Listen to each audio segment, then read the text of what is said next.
Beyond the Gates, spoilers full. Oh my god, besties. Welcome back to the channel on this beautiful, chaotic day. Grab your iced coffees and strap in, because I am literally filming this while pacing around my living room and I just had to jump on here and vent. You need to act like my therapist today because what we just witnessed on Beyond the Gates has completely destroyed my peace of mind and I am spiraling. You guys, I am deceased. Stop what you are doing right this very second because I am literally shaking and we need to talk about this now. I am genuinely hyperventilating right now. My soul has actually left my body, and I am typing this from the astral plane. Okay, so basically, we need to talk about Andre Richardson and the absolute cinematic mayhem that just went down at the Department of Motor Vehicles. Yes, the DMV. Who genuinely expects world-shattering, life-altering drama to unfold while you're waiting in line to renew your license? But this is Beyond the Gates, besties, and they straight up turned the most boring government building on earth into a high-octane psychological masterpiece where the stakes are astronomical. I was mid-skincare, literally sitting on my floor with a charcoal mask on, and when this scene started, I smeared black goop all over my white rug because I physically could not handle the tension. Andre is just standing there minding his own business, probably thinking about how his wife is a walking disaster, and then he sees it.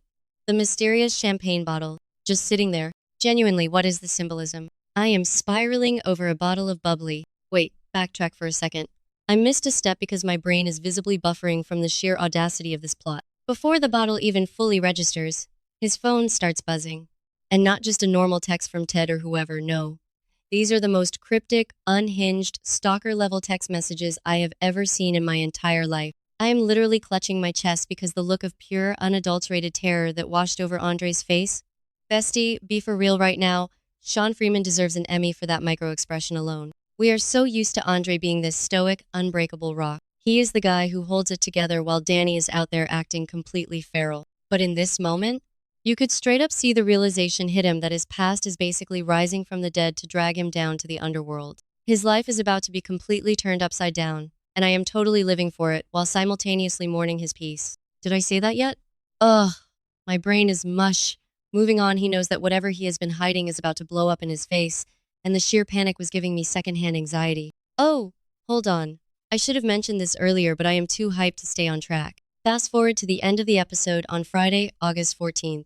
The Friday cliffhanger to end all Friday cliffhangers. Send help because I literally had to yeet my phone across the room when this happened. So, Andre gets lured into this mysterious rendezvous. He is following the breadcrumbs left by these cryptic texts, walking into this secret meeting looking like a man marching to his own execution. The lighting in this scene, you guys, it was giving major film noir, moody, impending doom vibes.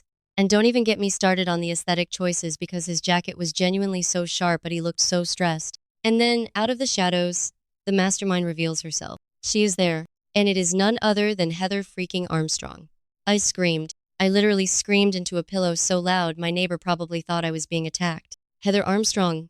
You guys? The woman who is already acting suspiciously close to Vanessa McBride, the woman who has her own brother, Joey Armstrong, spiraling into a paranoid frenzy, is the one pulling Andre's strings.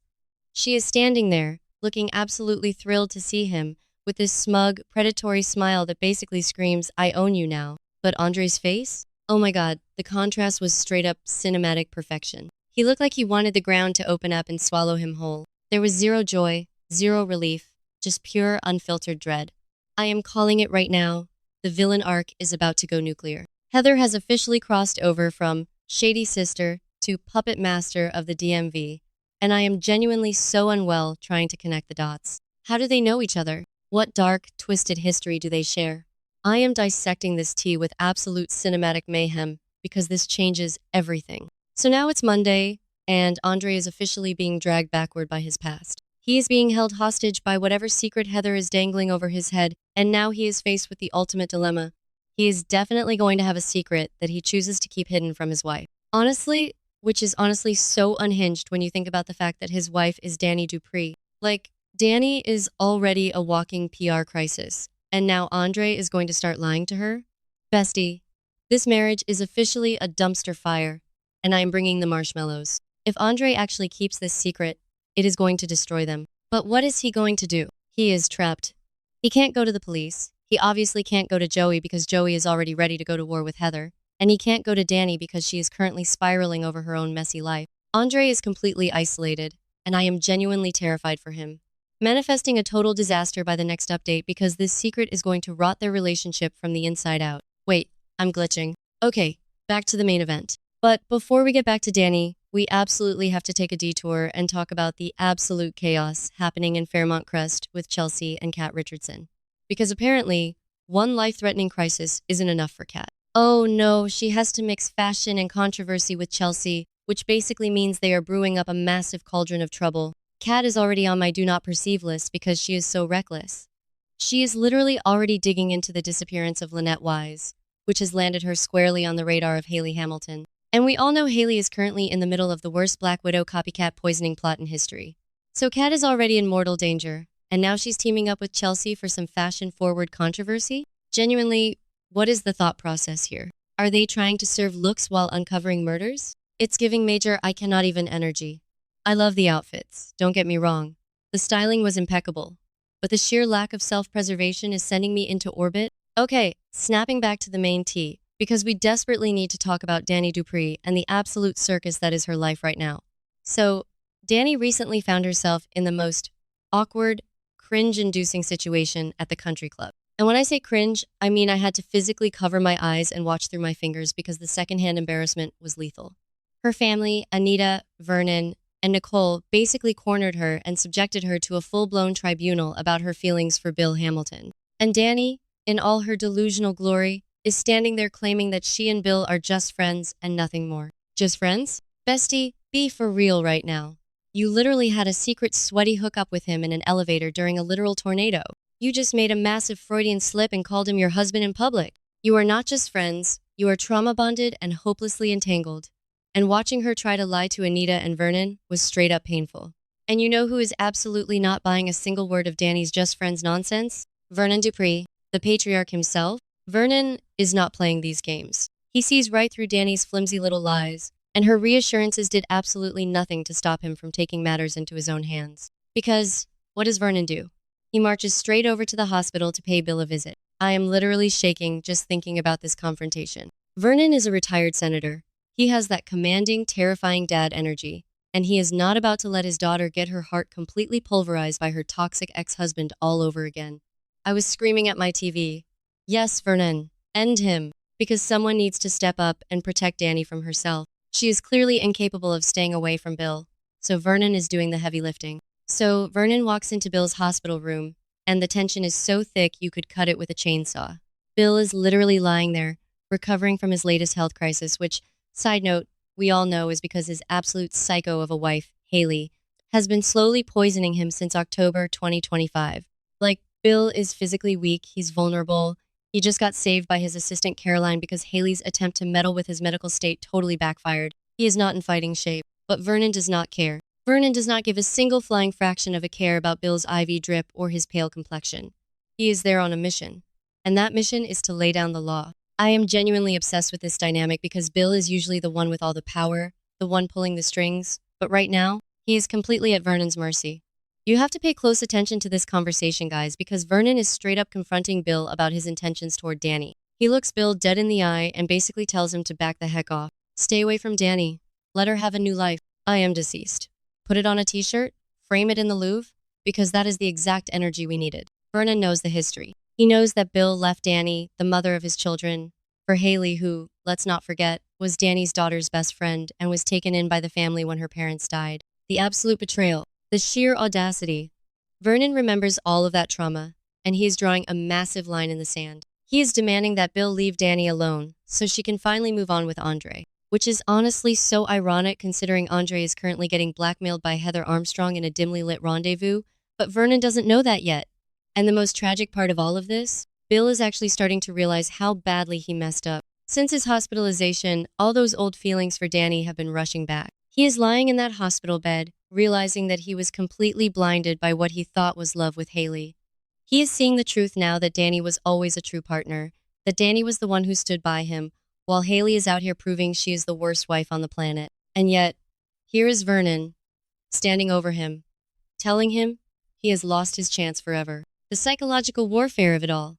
Bill wants Dani back. Dani clearly still wants Bill despite her protests at the country club, but the universe and Vernon Dupree are actively trying to keep them apart. It's a literal Greek tragedy, and I am sobbing into my iced coffee. Let's just take a step back and look at the absolute state of these people's lives. I am genuinely losing my mind trying to keep track of the sheer volume of secrets and lies floating around Fairmont Crest right now. You have Dani lying to her family about her lingering, passionate feelings for Bill and desperately trying to hide the tornado elevator hookup.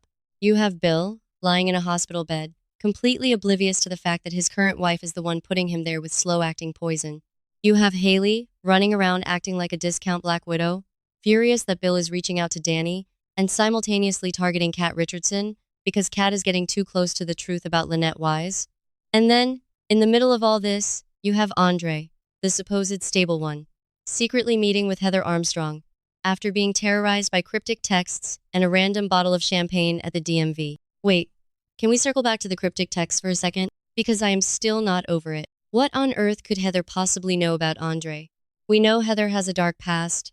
She's potentially known as the Skewer, which is a terrifying nickname, and she is already playing mind games with Vanessa McBride. But how does Andre fit into this? Did they cross paths before Andre married Dani? Is Andre secretly involved in something illegal? I am literally hyperventilating trying to come up with theories. Andre has been seeking advice from Ted, which means whatever this is, it's bad enough that he needs legal or at least familial counsel. Ted is the voice of reason, but even Ted can't save Andre if Heather decides to push the nuclear button. And the fact that Andre looked so utterly defeated when he saw her, it means she has undeniable proof of whatever he did. He is cornered. I am calling it right now, besties. This is all going to blow up at the worst possible moment, manifesting a total dumpster fire by the next update, because there is no way this stays quiet. Imagine the scene.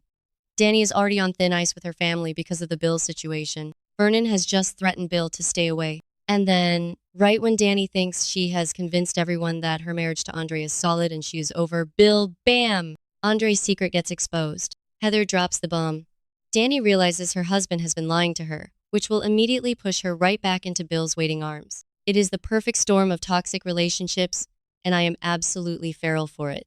I am literally pacing holes into my floorboards, just visualizing the dramatic zooms and the dramatic soap opera music that will play when the truth comes out. And while all of this romantic and blackmail drama is happening, we cannot forget about Kat. Kat girl, you are in danger. She is out here mixing fashion and controversy with Chelsea, probably wearing some incredibly chic, totally impractical outfit, while Haley Hamilton is literally plotting her demise. Haley is enraged, she is desperate, and she is leaning fully into her villain arc. If Kat keeps digging into Lynette Wise, Haley is going to do something drastic. I am genuinely terrified that Kat is going to end up in a hospital bed right next to Bill. Someone needs to collect Kat and tell her to sit down and mind her business, but we all know she won't. She is defiant and curious, and it is going to get her into so much trouble. And don't even get me started on the vibes of Haley Hamilton. She is officially on my do not perceive list. I am so done with her. She is literally the worst Black Widow copycat in existence. Who poisons their husband for almost a year and still hasn't finished the job? It's giving incompetence. It's giving lazy villainy. But she is still dangerous because she is backed into a corner. She knows Bill is slipping away from her emotionally, reaching out to Dani, and she knows Caroline Lee is onto her. Haley is a ticking time bomb, and Kat is walking right up to her with a magnifying glass. The sheer anxiety this show gives me is unparalleled. I need a support group. Let's give a quick round of applause to Vernon, though. Because amidst all this unhinged behavior, Vernon is the only one acting like a rational human being. He sees his daughter spiraling. He sees the toxic ex-husband hovering, and he steps in. He doesn't care about polite society at the country club.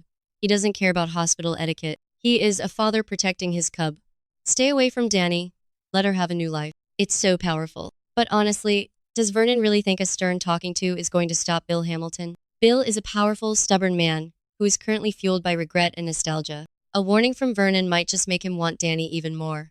It's the forbidden fruit trope, and I am eating it up with a spoon. But the real tragedy is going to be Andre's silence. Monday is going to roll around, and Andre is going to have to look Dani in the eyes and lie. He is going to be pulled backward by his past, weighed down by this massive secret, and he is going to choose to keep it from her. Why? Because he thinks he's protecting her? Because he's ashamed? Whatever the reason, it is the worst possible decision. Secrets in Fairmont Crest are like expired milk. They always go bad, and they always make everyone sick. Andre is playing a very dangerous game with Heather Armstrong, a woman who clearly thrives on chaos. She is going to bleed him dry, emotionally or financially, and the moment Dani finds out that her rock has been crumbling behind her back, she is going to lose her mind. I am genuinely so unwell. My grip on reality is slipping, making it absolutely clear that this situation is now my entire personality and I am not okay. From the DMV champagne bottle of doom, to the cryptic texts, to Heather's smug face in the shadows, to Dani lying through her teeth at the country club, to Vernon laying down the law in the ICU, and Kat and Chelsea stirring up fashion-forward controversy while a poisoner roams free. It is too much. It is a messy, unfiltered, emotional train wreck, and I am strapped into the front row. I need to go lie down. I need to drink some water. But I'm just gonna sit here and rewatch that DMV scene until my eyes bleed because I need to analyze every single pixel of Sean Freeman's face. Drop your unhinged theories in the comments, besties, because if I have to suffer through this suspense alone, I will literally spontaneously combust. Until next time, stay chaotic and trust no one.